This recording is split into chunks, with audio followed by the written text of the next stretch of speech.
বাংলাদেশে ভয়াবহ বন্যা পরিস্থিতির মধ্যে এবার ফারাক্কার 109টি জলকপাট খুলে দেওয়া হলো।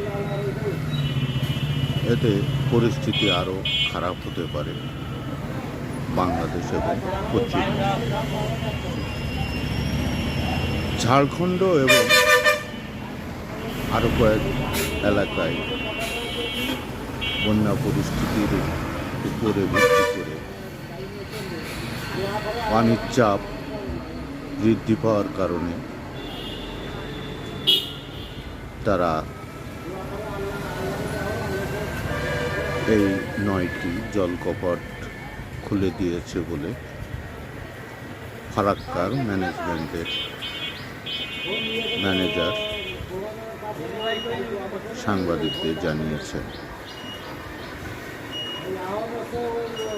তারা জানিয়েছেন 77 সেন্টিমিটার